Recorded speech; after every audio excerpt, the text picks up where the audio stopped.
Whew. Welcome back to Roads Optional.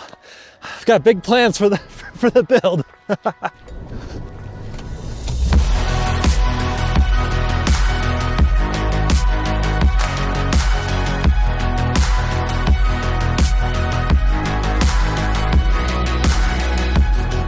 I'm just out here enjoying a quick little trail. You could barely call it a trail. It's like a construction road in my neighborhood, which is really convenient because it's 5 minutes from my house.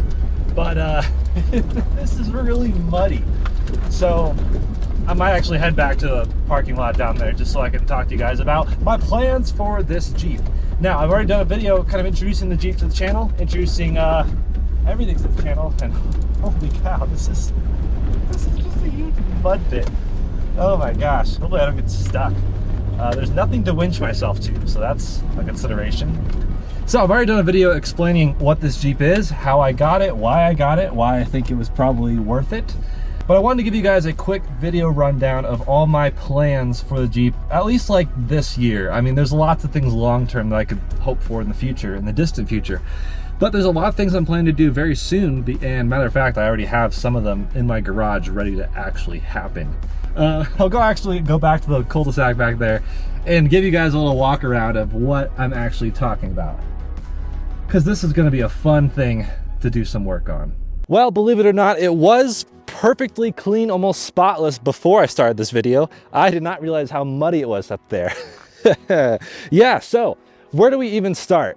I guess a really quick shout out. I just wanted to mention, I think SyncWire is the company that makes that. It's a Bluetooth FM transmitter. So it takes your phone, Bluetooth, like audio, music, podcast, and transmits it through FM waves to the radio itself. Now that is pretty nifty with a vehicle like this, as old as this. This is a 05 Wrangler Unlimited Rubicon, in case you missed my first video.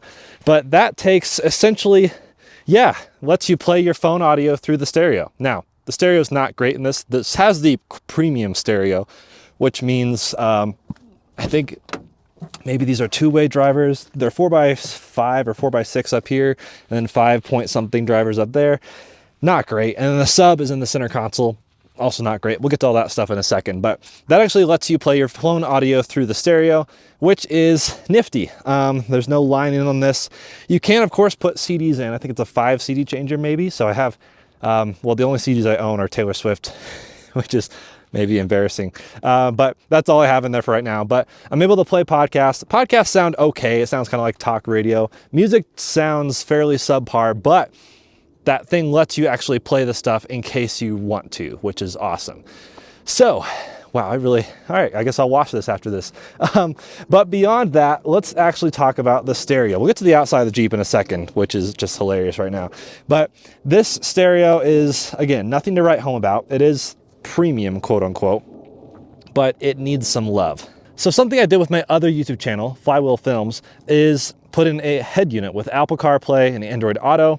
And that actually just by itself improved the sound quality of the built-in stereo in the Miata. Now that is also a like mid-2000s stereo. It's the premium Bose. And I was pretty impressed. So I'm kind of taking that route with this, incremental upgrades. So with the stereo, first up is a head unit.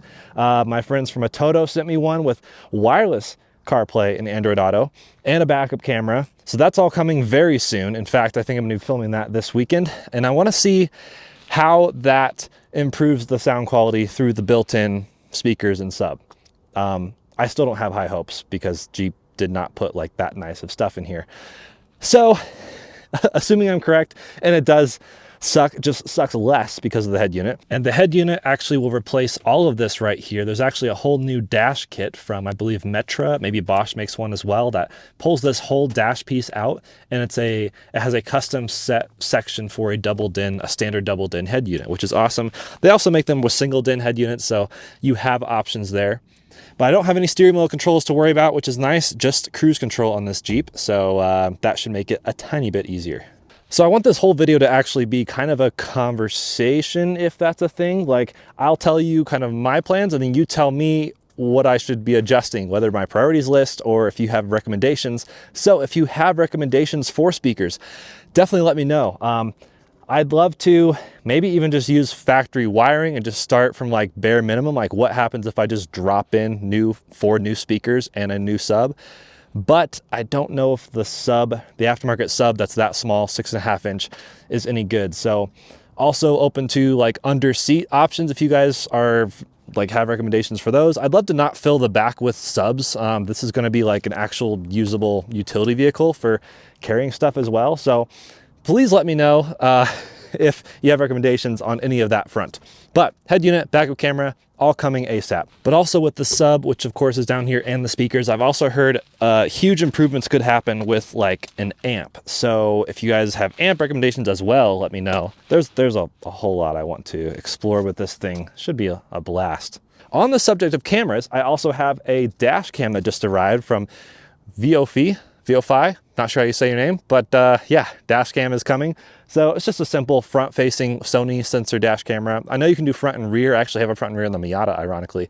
So I eventually might upgrade to the VOFI front and rear dash cam, but I still don't know how the wiring exactly is going to run with the Jeep, and just the backup camera itself might be interesting. Yeah, trying to think of where to put a backup camera on this thing. Beyond that, another thing in the interior I'd love to work on are these seats. I don't really like them at all. They're actually decently comfortable. They just look kind of grungy. I mean, they look early 2000s, which is kind of what they are. I mean, technically it's 2005, but it's got the sort of faded rainbow fabric, which is kind of cool, I guess, but nothing to write home about. I'd love to look into either seat covers or reupholstery or even aftermarket seats. I don't know. I actually have the back ones out right now, but the backs as well. It'd be cool to have all just sort of updated feeling seats. It just feels really old, which is okay. That's actually part of the appeal of this Jeep. I fell in love with the Jeep 4xe and the Jeep 392. I've driven those a decent amount. But I kind of wanted to go old school with this. So it's interesting how it's old school, but I'm still modernizing it a bit with this whole ethos, like adding in the wireless CarPlay and stuff. It's already got a auto-dimming rear view mirror, which is cool. Is there anything else that you guys have done in your interiors that are just like life-changing modifications? Definitely let me know in the comments down below. I want to create a spaced chat down there. So I'll see y'all down there after this video.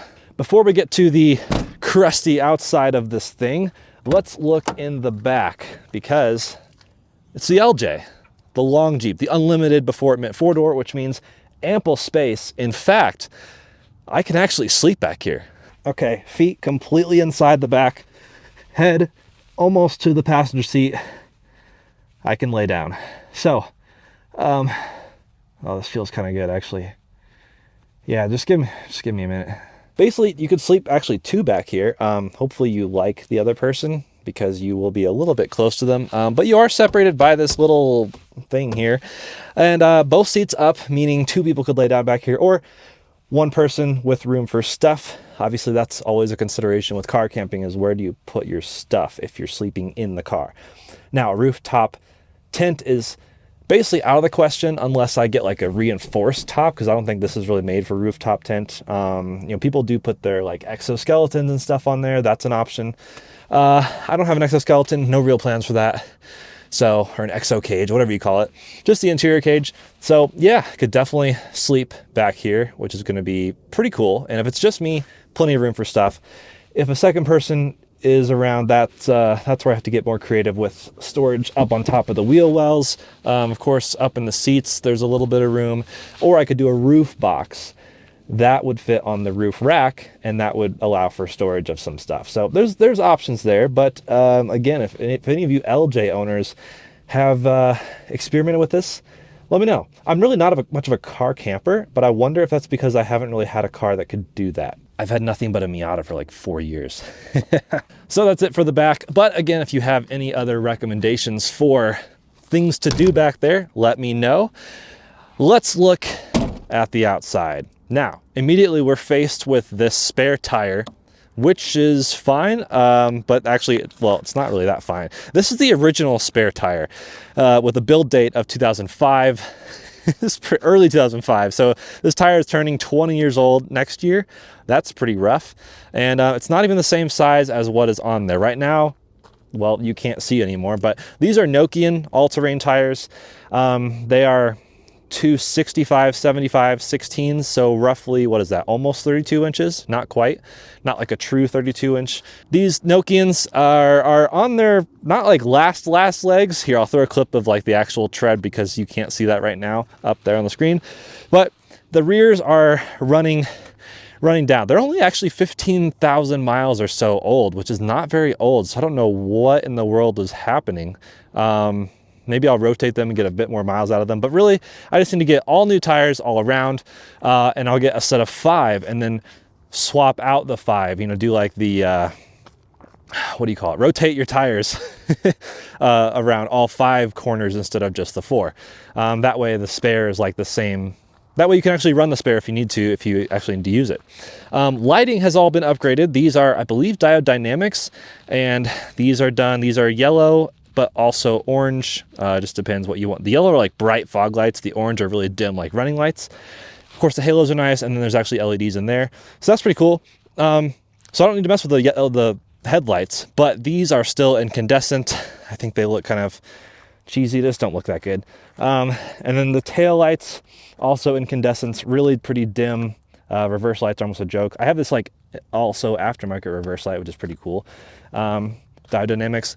That's why I think everything might be diode dynamics, but I don't know for sure. So if you know, again, throw stuff in the comments. I'm here to learn. And then there's the bumper itself. The bumper is actually pretty cool. I forget, Barnes maybe or something. There's a B there. Dial told me and I forgot. So it's actually a really solid bumper, and it's a good bumper if anyone's into crawling because it doesn't obstruct the front wheel, which means you can like climb up onto rocks on the side. But I actually like the look of the bumpers that cover it a little bit, not like fully, not like the factory one or whatever. The factory LJ bumper would be super cool, but I hear those are really expensive, hard to find. So I don't know. The bumper is like low priority. I'm just going to leave it unless I find one I love for like a crazy good deal. And then the winch, it's a Warren winch, kind of an old one, kind of worn as well. Pun. The cable is steel, which is not necessarily ideal. Kind of an old school winch, old school cable. I'm going to get a nylon cable, I think, which is safer, and yeah, it doesn't have, you also have some of the issues you have with older steel cables. Otherwise, I'm pretty thrilled with this thing right now. It did come with a soft top and a Bimini top, so I'm excited to get those out when the weather is a bit nicer. And a custom license plate is on the way. If anyone can guess what I got for a custom license plate, I don't know. You'll win something eventually, maybe. I don't know. Genuinely, it would be funny if someone did guess it who doesn't already know, because I did tell a couple people. So no cheating. If you guess it without cheating, I'll give you something. I'll give you the FM transmitter. So how about that? Yeah, otherwise, I love this thing. It is white. I always thought a bright color Jeep would be fun, like yellow or green or orange. All those were really cool colors in the TJ era. But white is clean. White matches the Miata. I just have a matching 2-car solution in the garage right now. I did sell my motorcycle, sadly, but partially because I had to splurge more than I planned on spending on this Jeep. So yeah, we'll see. Eventually, I'd love to wrap it. I know everyone's like, oh my gosh, the white was such a cool, rare color. Like, how could you? Yeah, I don't really care. It's your car. You got to make it what you want and be proud of it and just love it. So I will love it as white, but I'm also thinking future color plans could be fun. Do you guys know, can this top be wrapped okay? Like, it's kind of a sort of textured plastic. I don't really know enough, but if anyone's wrapped their factory hard top, definitely curious. And then one more thing to address fairly soon is, well, you can't see it right now, but I have a check engine light. I got the Jeep registered on Friday. No, I got the Jeep registered on Thursday and then check engine light on Friday. So that's hilarious. Code P0301, which is probably cylinder 1 misfire, I believe, which means spark plugs are something on the list, I believe. A lot of maintenance has been done on this Jeep, which is nice. Had the rear main seal was done pretty recently. Valve cover gasket pretty recently. Brakes pretty recently. Tires somewhat recently, but again, they're more worn than I would expect. Maybe it's just like really rough roads. This thing was used to commute between Montana and Colorado quite a bit, so that's possible. But yeah, that's about it. So let me know if you guys have any recommendations for a Jeep. modifications wise. Maybe you have a TJ, maybe you have an LJ, maybe you have a Rubicon or Sahara Sport, or a different generation entirely, YJ, JK, JL. Jeep generations are confusing like Porsche 911 generations, if you ask me, or just Porsche generations in general, actually. I digress. Yes, please let me know your recommendations. We got snowstorm coming in, so I'm gonna go get this thing washed before the weather turns crazy. And thanks for watching. It's a simple little short video just explaining my intentions, partially so you guys can maybe keep me accountable, because I really do want to do all these things. So yes, please hit me with your tire recommendations, speaker recommendations. Head unit's already on the way from a Toto, so I already got that covered. And lighting, maybe if you have bulbs. I don't even love how the orange side markers look, so maybe you have other options for that. Definitely just hit me with all your thoughts. I'm excited for this new channel, hoping to have a lot of different overlanding and off-roading vehicles and rigs and people represented, but let's still keep it, let's just say heavily Jeep influenced, shall we? See you guys in another one very soon. Cheers.